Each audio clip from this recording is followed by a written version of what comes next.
राधे राधे महाराज जी, आपके चरणों में कोटि कोटि प्रणाम।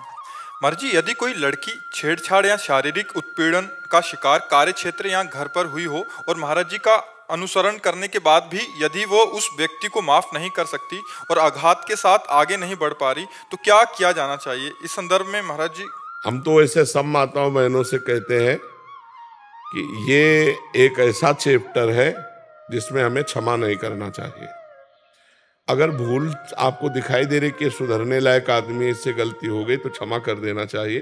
वो आंखों से दिखाई देता है। अगर ये पता चले कि चाहे वो पिता हो, चाहे वो रिश्तेदार हो, चाहे वो टीचर हो, चाहे वो कोई भी हो, चाहे हम कहीं नौकरी करते हो, वो व्यक्ति हो, यदि ऐसा हमें बार बार प्रताड़ित किया जाता है तो हमें रिपोर्ट कर देनी चाहिए और हमें सरकारी सहयोग लेकर उसे दंडित करना चाहिए, क्षमा नहीं करना चाहिए। एक जगह तक क्षमा ठीक है, अगर लड़कियां क्षमा करने की बात सोचे तो आते दिन पीछे 4 लोग पड़े रहेंगे। आदमी का हुलिया, आदमी का रंग, जो छेड़ रहा है 1 मिनट में, अगर वो साइकिल में है तो उसकी साइकिल मोटरसाइकिल है तो उसका नंबर बहुत प्रवीण होना चाहिए। 1 सेकेंड में पूरे दिमाग में नोट करना चाहिए कौन सा आदमी, कैसे रूप रंग का आदमी, कितनी अवस्था है उसकी, कौन सी गाड़ी में था, क्या गाड़ी नंबर है, वो जानकारी पूरी कर लेनी। आसपास कोई सीसीटीवी है, पूरी जानकारी कर लेनी चाहिए तुरंत, जो आदमी छेड़ रहा है, और फिर रिपोर्ट करो। तो अपने आप डंडा चलेगा अपने आप उनको, और ऐसे चाहिए। लेकिन इतने लोग हैं आजकल कि किसी बहन बेटी को कोई छेड़ रहा है, वो मोबाइल से भले पिक्चर बना लेंगे और चले जाएंगे। हमारी बहन हो या किसी की बहन हो, अगर कोई बहन बेटी को छेड़ रहा है, हमारे प्राण चाहे चले जाएं, उस समय कूद पड़ना चाहिए। पर अब कूदे तो क्या कूदे, वो उसको विरोध करने की तो बात जाने दो, मनोरंजन बनाएगा।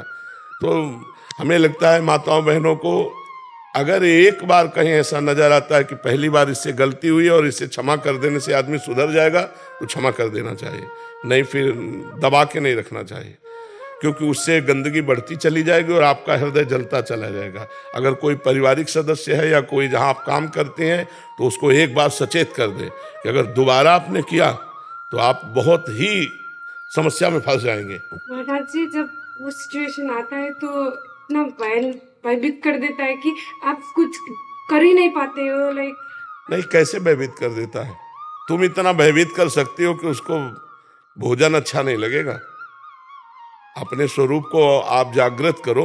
आप इतना भयभीत कर सकते हो कि आपको केवल मुझे छेड़ा, इतनी बात में कानून उसको धर लेगा, इतनी बात पे कानून धर लेगा, मुझे छेड़ा, और कहीं अगर छेड़ा तो फिर तो और कानून आगे है। पर ऐसी सब बहुत प्रवीणता पूर्वक देखकर, जहां बलशाली लोग हों, जहां अपने को लगना मैं फंस गई, वहां विनय के द्वारा बचाना चाहिए।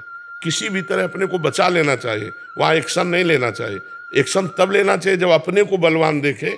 अगर ऐसी जगह फंस चुकी है कि अब एक्शन लेने से काम नहीं चलेगा, तो विनय से काम ले लें, किसी चतुराई से काम ले लें कि हम किसी तरह हाथ जोड़कर पैर जोड़कर अपने को बचा पाएं, फिर इसके बाद एक्शन ले लेंगे। क्योंकि 4 हैं, अगर हम एक्शन की बात कहते हैं तो शायद है कि उनकी बुद्धि में ऐसा कुछ आ जाए कि हम एक्शन लायक ही न रहें।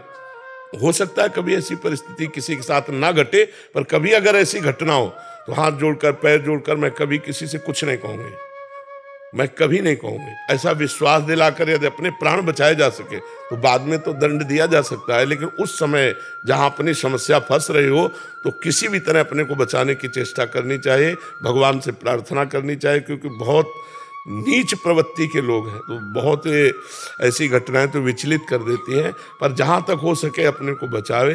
रात्रि में अकेला न चले, कोई न कोई भाई परिवार का कोई सदस्य हो तो ज़्यादा अच्छा रहता है। अकेला चलने पर घटनाएं होने की ज़्यादा संभावना होती, क्योंकि रात्रि में जैसे लोग ऐसे बुद्धि वाले हों और वो देखें तो उनका भाव बिगड़ सकता है। अगर कोई साथ में है तो ठीक रहता है। तो बहुत सावधानी, जहाँ तक हो सके पहले ही एक्शन में अपने आप को बचाने की चेष्टा करनी चाहिए।